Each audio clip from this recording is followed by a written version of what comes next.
Hey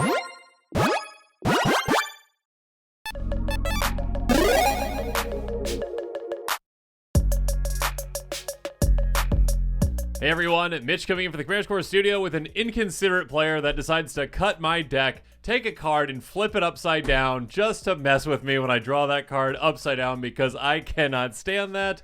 We're just talking about that right before this, so I had to bring that up. It's Alek. Hi.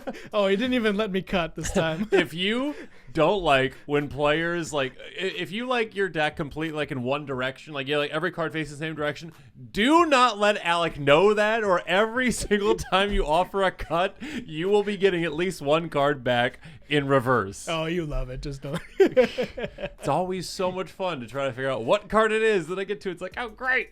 And also if you get a rampant growth, whatever, and then you're looking for lands, you're like, okay, let me fix those. But then you offer the cut again, you forget that you just offered again to Alek, and then Alek does it again. Yeah, I was gonna say it's your fault. So.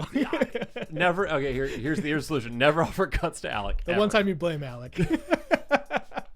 But then when you do it, Eddie starts doing it too. Oh yeah, I know. God. So we'll get back to blaming Eddie eventually. Okay, well, this is all just here. Good transition right here. This is all just part of your personal play style. All right, just mental games, just throwing off the other player before the game even starts. That's just the way I love to play. It's there amazing. You go, playing mental games. Eddie politics, and you just play mental games. I mean, I did start playing competitive, so that's true. Every advantage I can you get. do that? Can you, in a competitive, can you do it to your opponent? You're not allowed to flip a card. I guess I'm not 100% sure about the you exact can shuffle rules. your opponent's deck in competitive, right? Yeah. Okay. In the comments, let us know. Can you if flip that's a card? illegal. I'm pretty sure we're not talking about turning it upside down so that you can see the card. We're talking about literally just changing the orientation. Yeah, just north south. Yeah. Yeah, just flip it 180 degrees. It will be interesting to learn. I would assume you could. I don't know. I don't remember. It might be marking a card. No, that's not marking a card, but that's designating a card. Because you could technically, if you looked at the deck from the side, you could probably see what is flipped or where that is. So I would assume you can't do that. Yeah. Okay. Anyways, in general, let's not do that, people. Let's just not do it. Just me. I'll just do it. Just Alek. Okay. Yeah. Regardless, no, we're not talking about just those specific things on today's episode. We're talking about personal play style in general and how we kind of got to where we're at right now, I would say, essentially, and just kind of figuring out your own commander journey and just kind of what decks you maybe start off building and kind of how you got to where you got now. Yeah, well, and the cool thing about commander is there are just so many different ways of building decks, and I think we've found that your approach to building decks or building commander decks. Your approach to building commander decks grows with you over time. 100%, right? Yeah. So, we just see all the time, new players will take precons and slowly work on upgrading them. Eventually, you might upgrade to net decking. You'll take lists that Mitch has created online, build it for yourself. You're welcome. See what kind of things you like about each of them. Yeah, it's great. Yeah. Well, and the fact or just going on EDH and hitting average deck. Don't do that. Yeah, no. On a Traxa, then being like, why don't these things work together? Well, and the benefit of doing Mitch's decks, of course, is the fact that it's not going to cost you all that much, whereas doing the average deck on EDH Rec, it'll put you behind quite a bit. There's also a little single dollar sign button on EDH Rec that'll help you out a little bit. But yeah, it's on average I'm a little cheaper than that. Just a little bit. Just a little bit.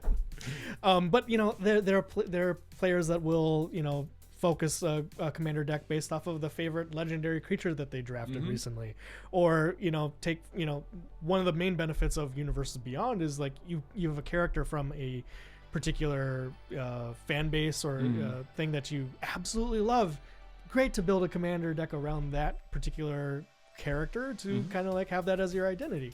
So it's there are just so many different ways of approaching it. That's what I love about Commander. That's 100% a great appeal to Commander is that, again, players can take about it what they want to, what they can get out of it, they want to put into it. They can take in a different direction than someone else completely. They can say I want a all chairs tribal deck or whatever. They can do that, or you can do the most Staxy deck of all time. Yeah. So there's a wide range of what you want to do, and again, with us, it's just talking about today, how we got to where we're at and figuring out what we like out of it. Yeah, and we can't necessarily speak to every different experience. Yes, we can. We definitely can. We have had every single. We will try our best, but we're just hoping today that sharing our perspective and our own journeys will provide a little bit of insight into commander players that have been playing for a long time, Yep.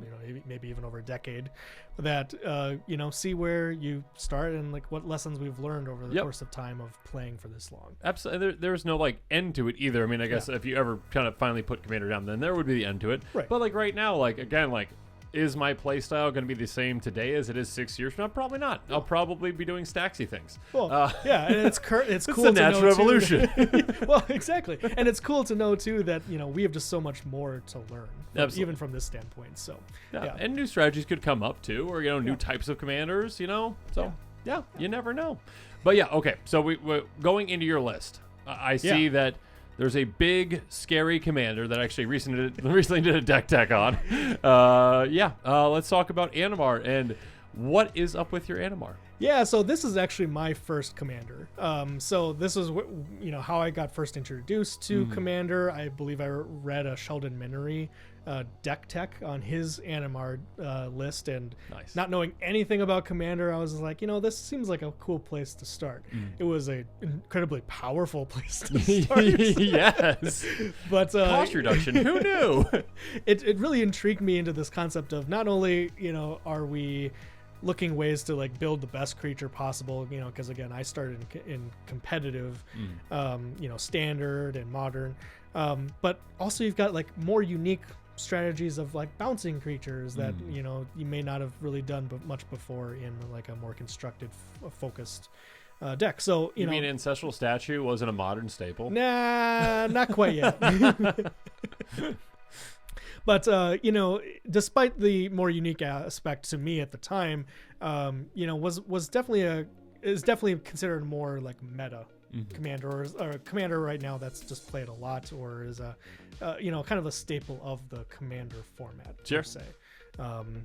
So for me, that was a good place to start to kind of like dip my feet in per se, or jump head first when it comes to being Animar. But was kind of like a interesting spot for me that kind of launched me in the direction where I am now of enjoying a specific type of play, but wanting to have a little bit more of a unique flair or touch to it. Yeah, absolutely. Yeah, absolutely.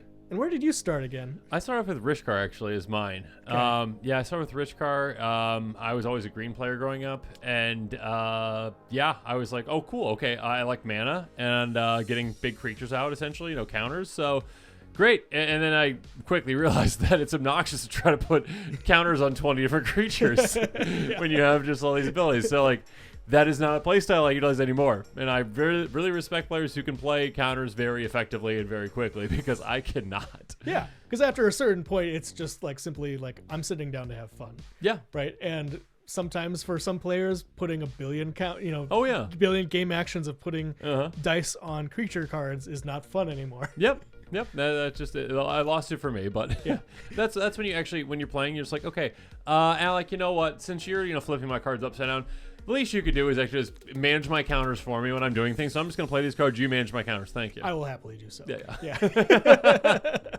There's the solution. There you go. Don't manage your own cards and guilt trip people into doing that for you. Yeah. But yeah, again, like obviously there's aspects of that deck that I really like, and I still utilize certain aspects like that. Like I have like I complete like untapped things deck essentially. I've got like other kinds of decks like that essentially, where I've got aspects of what that commander did, what I liked about it, and how I can utilize that. It's also like big mana effects, like a Villainous Wealth type deck, I would say, is somewhat similar to that too. But yeah, I don't like the aspect of managing counters all the time. Although I did build a charge counter deck a while back too, so there's that. For some reason, I thought that would be different. No, you did not learn. No, I didn't.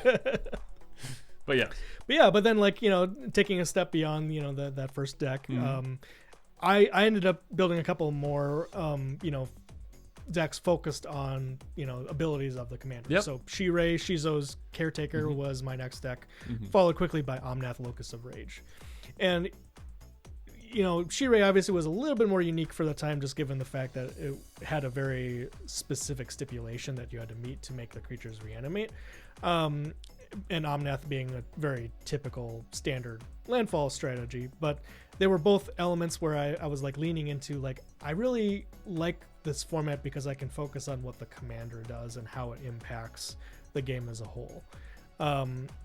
But, as I started playing more and more and more, these 3 commanders were, a very large staple in my deck list, things that I always kept. But, ultimately these decks ended up going away just simply because the strategy was pretty linear and something that lost its uniqueness over time, or as far as Omnath goes, wasn't super unique to begin with, and just didn't become as interesting to me to play anymore. So It just came out less and less, and ultimately decided I can put these energies elsewhere.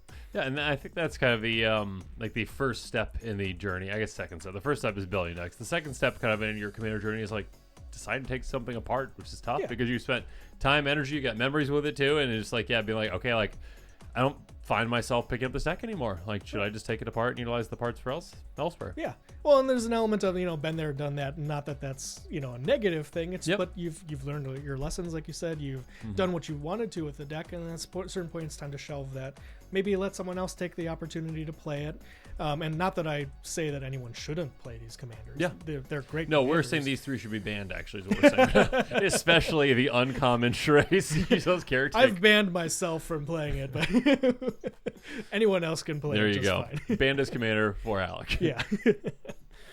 But then, the next progression for me anyway was kind of like branching out into like, okay, what are the next things that I can build for myself, or things that I didn't really necessarily want to net deck or kind of like go with the flow of what other people have done necessarily in the past.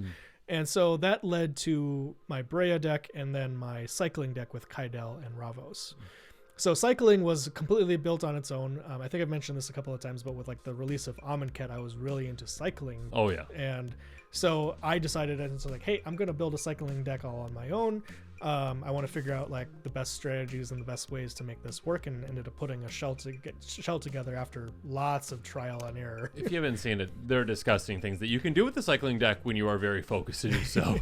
Yeah, but the main point of that is it took a lot of time for it to get to the point where I really wasn't sure what I was doing with this deck, to the point where I would say it's pretty well optimized to the way that I like to play. Oh my gosh, yes. The deck, and I consider it to be one of my stronger decks, just simply because of the amount of time that I've put into it to make it as focused as it is now. Well, that, and just you understand all the decision trees and like what you're going to be doing with those kind of crazy plays. Where again, like if I was to just pick up your deck and play it, I wouldn't necessarily understand all of the paths that you need to take essentially to get the most optimized version. Right. And then my Breya deck, of course, being my eggs deck, which we've talked about a few times as well. But that not being just for breakfast. That being inspired by Stanislav Savfk's Pro Tour Return to Ravnica winning list, and me wanting to see if I could convert that modern deck into a commander deck effectively. You wanted to bring the joy of modern eggs to commander, and you did. Yeah, joy was not necessarily on the mind of the enjoy watching moment. it. And that is the key word, watching it, because my goodness, when that thing gets going, there is no stopping it. And I absolutely love that. There's always a big caveat next to Breya that like you need, I need a nod of approval from the table to just simply pull that deck out. Yeah, same thing with my Jorger deck, same thing with my now Ink Shredder Nephilim deck, Prismatic Bridge into Ink Shredder Nephilim deck. There needs to be discussion at times. My Hypergenesis deck too. A lot of my decks I need to just be like, hey, instead of playing a regular commander game, are we okay with just doing something completely different? Right. Yeah. But, to your point of, these are the decks that you put together from this. These were all strategies that we kind of built on our own. 100%. Right. And they gain strength by us putting our time and effort into building them to the point where they are today. That has made them more powerful. Not necessarily simply because all the cards are extremely powerful, but it's because we've put the time in to make the strategies and the synergies work together well to the point where we can understand the deck to a point where we can just pilot it like a machine. Absolutely. And that's kind of like that next step that was for me of just like putting the time in to build something for myself that I wanted to develop almost like a little bit more of an identity. 100%. And I think like, not that there's anything wrong with building decks another way, but I think that when we first started, it was more like decks on rails. Kind of like this, the commander does this, I'm going to do things that are with that. And then kind of branching out, it's more so, okay, like what do I want the deck to do? How can I find a commander that can add to that, but not necessarily be the main function of the deck? Essentially, like things work around it and with it, but like I want to do X. In your case, I want to do eggs. There's a lot of commanders that could work with eggs, but my goodness, Bray is so good with it. Well, I think you've probably seen the same thing out of your own deck building as far as like focusing on budget. And you've become such an expert in like which cards work well in budget, which cards to look for budget, that most of your opponents aren't really going to understand what kind of things are coming next out of your deck, and that can be scary at times. And that's what I love about it. Is simply because of your expertise. Well, and you can pull out cards that, again, like people have never seen before, and they're like, what in the world is this? Like, I was thinking of like what's the Pegasus one? It's like that white enchantment or whatever. Oh. That, like, you can't attack me if I like don't refuse to draw a card, essentially. Pegasus Isle or something like that. Whatever that one is, or whatever. Just so ridiculous. Or it's something. I can't remember what it's called. Anyways. But I think it's a little more expensive these days. But basically, when I pulled out the first time, someone was like, what is that? Because you're just pulling out like miscellaneous, old, terrible, not terrible, but just off-the-wall cards that don't see love anywhere else. Or what's the one where they had to change the name from shield counters? Oh, no. Palliation Accord. Yes. Like, that's just absolutely awful card, but I love it in Feldergriff, and people have removed it before. Like, that needs to go. Yeah, that needs to be destroyed. This terrible card that had to be errated because it had the word shield counters on it, and then that would have been too good from Wizards for it to be shield counters. Come on. Come on, to palliation counters. What in the world? It should have stayed as shield counters. Come on, give it some extra protection. Come on. What's wrong with it? But yeah, just be able to pull out just like really obnoxiously just off the wall cards is something I absolutely love. Yeah. I mean, like, out of anybody that I've played with, I think I've had to read your cards the most.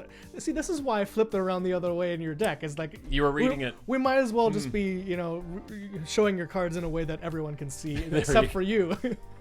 There you go. Just present your cards in that way. It's fine. 100%. So like as I continued along this trend of like wanting to build things a little bit more for myself, like explore different areas, one of the things that I really started to appreciate in Commander was partners. And not just simply because they allowed, the commanders themselves allowed for different strategies, they did, but it just also allowed you to put colors together that wouldn't have necessarily like been commonly placed. Like a lot of people in the past have rule zeroed like the Nephilims, for example, for 4-color decks. But with introduction of be partners, careful with Ink Trader. Yeah, that's true. We know the power of that strategy. Be careful. But simply with the partner functionality of putting together like 3 or 4 different color decks, no problem. Just open the horizons a lot more. 100%. And, allowed for again commanders that had connections with the strategy, but didn't necessarily rely on them to make the strategy work. So my example is my Life Swaps deck that thing. Took much inspiration from yours. My gosh. Where, again, like the full focus is just to kind of like be swapping life totals, for my benefit through the deck. And Ikra and Bruce Tarl are, really helpful as far as gaining a bunch of life in one swing. The sit isn't like 20 life gained. 20 life it's gain. literally 20 life gain because like Bruce Tarl gives enters the battlefield or attacks, target creature control gains double strike and lifelink until end turn. Yeah. Ikra Shadiki, a 3/7. Whenever a creature control does combat to a player, you gain life equal that creature's toughness. Yeah. So it's hitting twice. So the gaining life typical twice. thing is you have Ikra out and you cast Bruce Tarl targeting Ikra. Yep. Ikra attacks, and assuming that it connects, you gain 20 life because 3 + 7 for the first hit, and then 3 + 7 for the second hit. 6 off the front, 14 off the back. Yep. Sheesh. No one sees it coming. Literally, when you did that, you just like, what? It's like, you get how much? Okay, you're just at 60 now. Great. Yeah. So, like, obviously that's an amazing aspect of the deck, but it doesn't require me to have done that to make the deck work. Yep.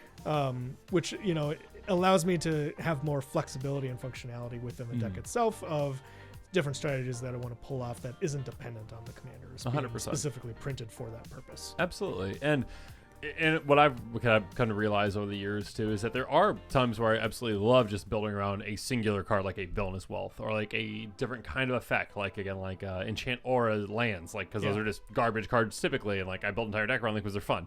But then also just like there are times too, like I mean you'll find surprises as well, like when you kind of just try something different. Like Mr. Orfeo isn't my typical commander, and I built a fling deck around it, and it is, I wouldn't say heavily dependent on the commander, but the commander really helps out the strategy, and I like that one a lot more than I thought I'd like it. I ended up pulling it out quite a bit. So yeah, you'll learn that like as you're going, like you might just think that you know exactly what kind of deck you build, but until you like try something else, and actually just borrowing a friend's deck and playing it can actually just inspire different things too. So yeah, for sure. We'll come back to this, but just involving yourself in other ways of playing Magic too is a great way of introducing yourself to new ways of playing or new commanders to play with. Absolutely. We've talked about the statistics before of like how many commanders or legendary creatures were printed in 2023. 400 nearly. I mean, I think does that include backgrounds? I can't remember, but like that would also just be extra iterations too. But about 400. Let's just say that. As crazy as that is to look at it as a statistic, it opens up the doors of so many different ways of playing, and so but it's hard to look at building a commander deck with that many different options and saying like, do I really feel like I want to actually try and put the effort into building a 100 card deck with this if I'm not 100% sure if I'm even really going to like it? Yeah, you can end up with like decision paralysis up to a certain point too if you have like, okay, like, oh, I like that one. Oh, wait, no, a week later this other one comes out, that kind of stuff too. So it can be a bad thing in some ways too. And my approach to it has been like, I've actually been trying to play more draft lately, and by utilizing some of the legendary creatures that are from new sets and that are playable via draft, it opens your eyes sometimes to different strategies that you might not have thought about just reading the card. Absolutely. We've talked about this before. Reading the card doesn't necessarily always explain the card. Most of the time it does. Sometimes it doesn't though. But when it comes to like making connections across what you might want to build for yourself as a commander deck, having that additional context is really helpful. Yeah, and it would have a lot more context would be helpful with Companion, because reading the card doesn't explain the card at all, because the extra 3 mana is not a thing on that. It's not printed on the it's card. Not printed on the card, but the Wizards just ratted the rule for no reason. Just like, instead of just banning it all in another format, they're just like, oh no, just do this anyway. Besides the point. But yeah, I definitely agree that kind of playing Magic in different ways. And actually, you've talked about before with your Eggs deck as well. Like that was inspired from Modern. Yeah. Like I used to have a Turbo Fog deck because I'm a degenerate, and trying to kind of incorporate elements of that into Commander as well. Like in different, I try to pretend it is Fog deck, which didn't, it worked here and there. Yeah. But then also just like like the Spore Frog Kenny kind of stuff, that kind of stuff too. But like being able to take those elements, or like Boggles. Everyone loves Boggles. Yeah, I played Gladecover Scout Boggles back in the day. I did too. I love that thing. It's so much fun.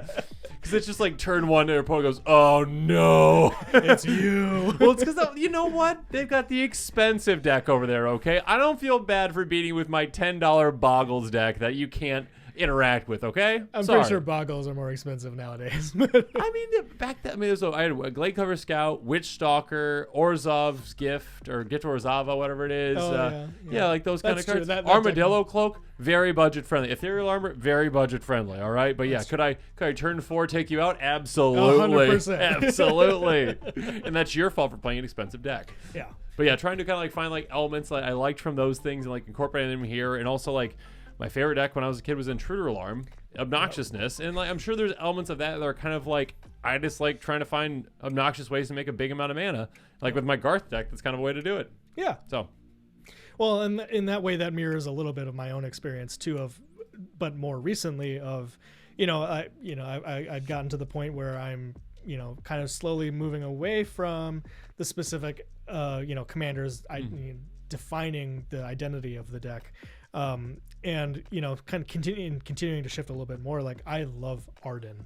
Intrepid. Oh my gosh, your Arden deck is so spicy. Well, I've built like 3 different versions. Yes, you have. With Arden at the helm. Arden is your Cody. yeah, Arden is my Cody. I love Arden. And Cody is my Cody. But like my favorite iteration of Arden was Spike It. Oh yeah. And again, like Arden played a pretty important role as far as getting that deck to work, but like Arden really wasn't part of the identity. The concept of the deck is of the deck, yeah. And so utilizing a deck built around Spike It, kind of like tick the box for me as far as being unique. A different approach of playing the deck, and I also just like I've gotten to the point where I've loved having a conversation at the table about like what's happening here, like what's going on, this doesn't feel right, or like what, this isn't Magic anymore, what is happening. Talking about the different possibilities for decks or for the commanders or for strategies, that just kind of like that's become my thing of joy in Commander, is like I don't okay, I'm not gonna lie, I love to win, and like seeing my strategies go off is always like a key element of like why I like playing Commander. But 100%. so much of it has become less about getting everyone's life totals to 0 and more about like I've gotten done what I wanted to with this deck or this game, and having fun conversations with other people about it makes that experience just so much better. 100%. Yeah. Sorry, someone is calling it. No, you're very rude. We're back. We're back. I thought I had my stuff off. Let me just double check this, and we are. I'm on Do Not Disturb. What's going on? Yeah. Okay. Apple, figure it out. Regardless. Anyway, but yes, being able to kind of just. I think is the big thing about Commander is that if you're into Commander just to win, I mean, like, at the competitive levels, absolutely. Yeah. But, like, if you are just playing casual Commander and, like, the only thing that you enjoy in a Commander is winning, you're going to have a bad time because you're probably going to win, like, 25% of games on average, basically, right? And, like, kind of just getting more out of it and just trying to, like, appreciate other players' decks, appreciate what your own deck is doing by building it in a way that, you just very much enjoy. There's a lot you can get up Commander outside of winning. Yeah. Well, and like, and again, just to reiterate, we're not hating on people that play to win. Like, that is a valid strategy, and we've done it ourselves, and we continue to do it in our games. But putting focus on some other areas of the game, I always feel like just makes the experience just so much better 100%. Across the board. Because again, like, what's the balance, the general balance of Commander decks or Commander games, that in a 4-player pod, if you're winning more than 25% of the time, it means that your deck is unbalanced compared to the rest of the table generally. Yeah. So, if your only enjoyment out of playing Commander is winning, if you're a balanced game, you're only going to be winning or like having a good time in that mindset 25% of the time. Yeah, 1/4. One of every 4 games, you will enjoy the game. Right. Yeah. It's typically not a good rate. Right. Yeah. Right. So, and maybe in response to that particular element in my own experience of like, okay, I'm playing to win, but I'm not having a great time because I'm losing. What other ways can I reach out and try to enjoy this game or enjoying this experience a little bit more, because I'm committed to making this deck, playing this game for a long time. I want to have a good time regardless. Absolutely. I mean, like, if you get to see your deck do its thing, regardless if you win or lose, that's usually a good experience and a way to just enjoy the experience. 100%. Yeah. Speaking of which, what that kind of translates well to one of the other deck commanders that I've built recently that it hasn't done it yet, and I'm hoping for a time that it can. But again, it's a deck that I just kind of like want to see a specific thing happen, and I will be exceedingly happy when. Are you going to reveal what it is, or is it still secret?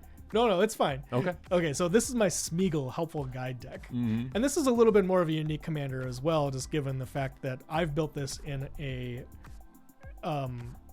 green-black mill deck.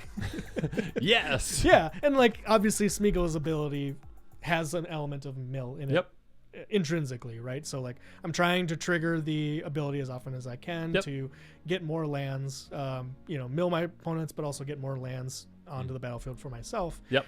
But the things that I've specifically chosen to focus on are like, what's the name? Bitter Ordeal, and cards like that. What's that one again? Bitter Ordeal is a 3-mana black sorcery spell with Gravestorm. Oh, that one. So Gravestorm says like whenever, or this spell is copied for the number of cards that were put into the graveyard from anywhere, and so it's like Storm, but just copies for that particular stipulation. But then it says you get to search target player's library for a card and exile it, and then it gets copied obviously with Gravestorm.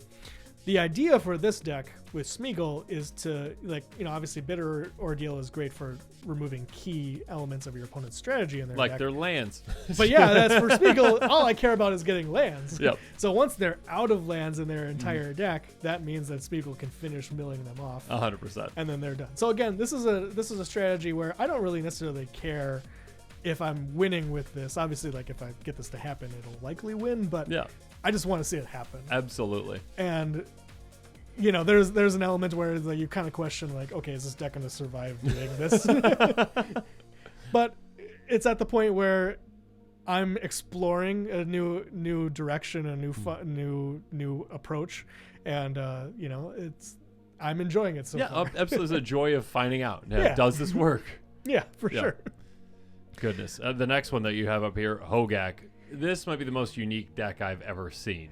So this is again, talking about, growth in, deck building and in, learning what commanders you like. This was a kind of a little bit of a different motivation in that I wanted to challenge myself when it came to actual deck building. Yeah. And it's funny. I technically can't say that I've succeeded with this particular deck because originally my plan and hope was to build a manaless dredge deck. I was gonna say, I was like, you've succeeded. You consistently get Hogak out on turn 1 or turn 2. Congratulations. Well, yeah. But yeah, manaless dredge. This is not manaless type. Yeah, this is not manaless. 16 lands. 16, 17 lands. Okay, so still 20 below the average. Yeah, But this was very much a focus on like, can I build this in a way that makes it work consistently and in a way that it actually competes at a table. And again, various level of agreed upon success, but it's at the point where I just giggle every time I pull this deck out. It terrifies me. I'm just like, please act like I'm not a threat, so I'm not the first one attacked. Because if you're the first one attacked, you're also the third one attacked, and then you're gone. Yeah, pretty much. Yeah, I mean third time attacked. Right. Yeah. But it's just, again, this is very much a strategy where I really do not expect to win most of the time. But just the fact that you can like get anywhere close to succeeding in that regard. Aggro taking someone out with it's an 8/8 that is hard to cast. Yeah, it's for me, it's just been fun to see the levels of success that you can reach when you've set a challenge for yourself. And 100%. So, that really was the core of why this deck continues to get taken out of my backpack, just because it's just fun for me to play because I can show myself like, hey, this worked this time, and I can revel in it a little bit that this deck can actually put together.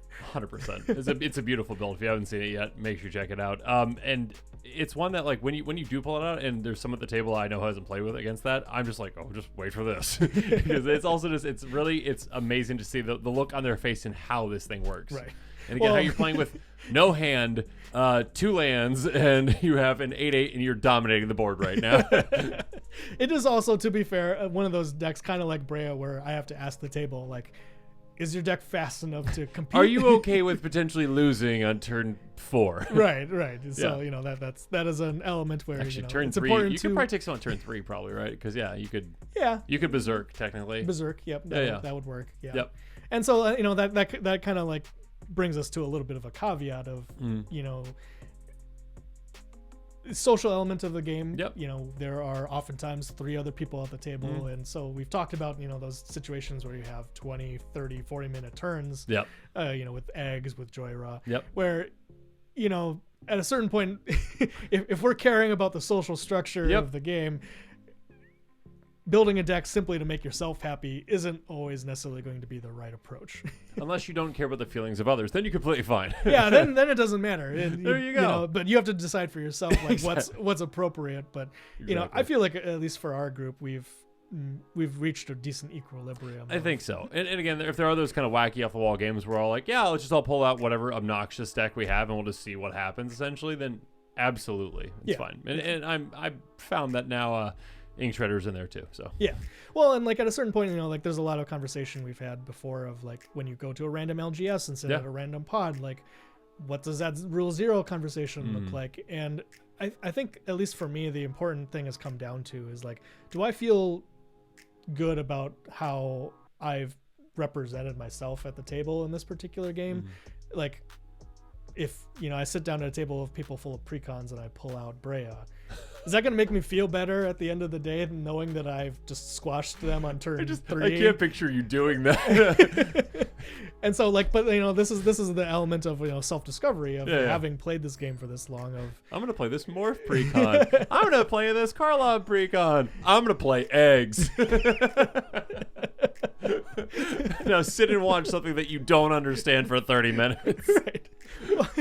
I mean, like we're laughing about it, but I think this took time to learn. Yeah. Oh yeah. I definitely played. I played Joyra against 2 unsuspecting people when I was much younger in my commander career, and Yeah, looking back on that, like, yeah, that was a 20-minute turn. And I was like, it's fair because it's budget. I'm playing with $25 cards, and you have a $25 card right there. Therefore, I'm right. Right. And you need to watch me play my deck. Yeah, no, it's not nearly as polite or fun to do that sometimes. If people are expecting it, then it's fine. If you all agreed upon that ahead of time. Yeah.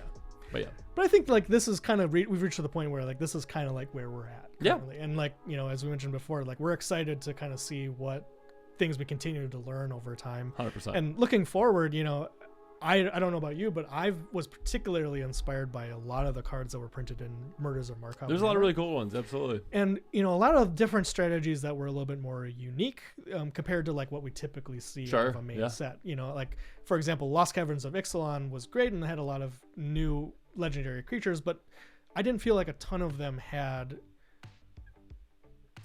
more unique elements to it, or like bringing forward things that weren't. But what about Dinosaur Tribal? Have you heard of that?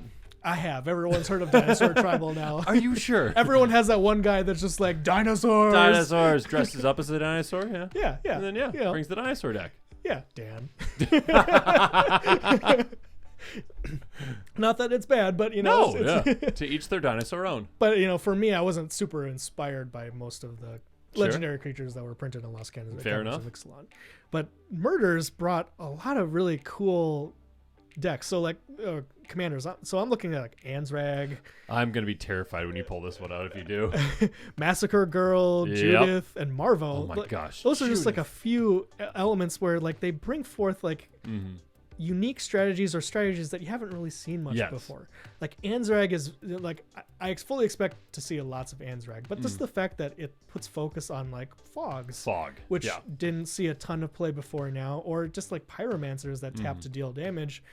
You know, outside of Rakdos, I didn't really see a lot of those played, so it's kind of cool to see like a commander that'll refocus on a couple of those areas. Massacre Girl, you know, bringing back Wither keyword. Who thought that would be a thing again? Yeah. So, you know, like even just things as like replaying new old cards like Tragic Slip again, and you know, Black Sun Zenith and other things just to get a lot of value. Really cool. Judith, you know, Burn has been everywhere before, but having additional functionality for Burn, absurd. Just be able to play like a Blazing Volley, I think that's the card, for like 1 man and be like, all right, your creatures are all gone. Mine are fine. Also, I just gained 30 life. Thank you. I spent 1 mana to do this. This is magic. So yeah, you know, just like reintroducing different ways. And then like Marvo Clash. Marvo's so cool. Like Clash, when did you expect to see Clash again? Before Eminence, and unfortunately I was wrong. Unfortunately, I was wrong. All you Night Tribal players out there who were like, this is the best thing ever. Wizards, ditch Eminence, please. Gosh, I don't care if you don't make it all that good. Just go away. You don't get free value to start the game off.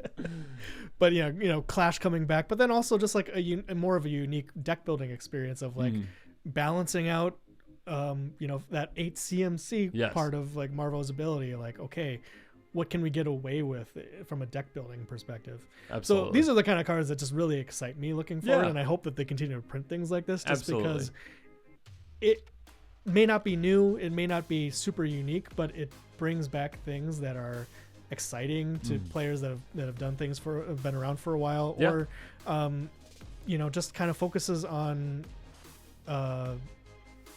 different ways of approaching the game. 100%. Yeah, and it's just, again, that's kind of the fun part about the evolution of Commander for yourself, is that, again, you never know what's coming out the next set. You never know what the next commander is and what can inspire a whole new strategy, a whole new deck. I mean, the first time I saw Cody, I'm like, what in the world is this? Is garbage. I can't play permanents. And then all of a sudden I'm like, oh, wait, I can cast 0 mana spells consistently and for free. Yes. You read it again and you instantly fell in love. It's like, oh my God, yes, please have betrayal. I love you. And then all of a sudden, wait, no, Hypergenesis. And that is one that if you're playing that, you need to ask the playgroup ahead of time. You cannot just spring a Hypergenesis deck on a group.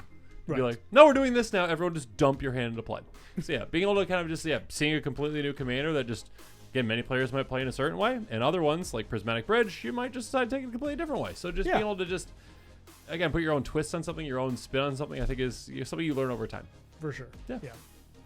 Well, it's been really fun going down memory lane a little bit. Absolutely. And we hope that this perspective has shown you guys a little bit more about like what can happen over the course of your Magic career. And, Yeah, no matter where you're at in your current Commander career. Yeah. Or your Legacy career, like, again, we're Pro Tour champion Legacy players. They have a Pro Tour Legacy, right? Definitely. Don't look up if we had played Legacy before. I don't think recently. Tournaments. Last one was Pioneer, I think. Yeah, we're retired Legacy pros, all right? Yeah, right. Yeah, years ago. Before the internet existed, that's why you won't find us online. Yeah, don't Google us. Yeah. Well, thank you again for coming on and sharing your knowledge with everyone. Comment below with your thoughts and what your Commander journey's been. What's your favorite Commander right now? What was your initial Commander? And is it still around? Because ours aren't. Yeah. Sad day. Sorry, Anna Martin. Sorry, Rishkar. Maybe we'll come back later. I'll never come back to Rishkar. I will never. It takes too long. There's so many counters. If it was all digital, sure, I'd be like, yeah, whatever. You computer handle counters for me. But no. I prefer to play in person, and I don't want to do my own counters. So, yeah. Fair enough. Comment below. Thanks again for joining, and of course, as always, thanks again, and have a good one. This show and episodes like this one are possible thanks to viewers like you. If you're looking for an easy way to help support this show, make sure that you like, share, and subscribe. Also, hit that bell notification icon so you don't miss any new episodes. You can also go check out our playmats and other merchandise at thecommandersquarters.com. We also have a ton of brand new t-shirt designs in stock, so make sure you check out those as well. Another easy way to support this show is with our TCG Player affiliate links. So whether you're buying a deck or individual cards, you can use this general link right here or one in the description. And the final way that you can support this show is by supporting us directly by becoming a patron. There are many benefits to being a patron, and I truly couldn't do this without all of their support.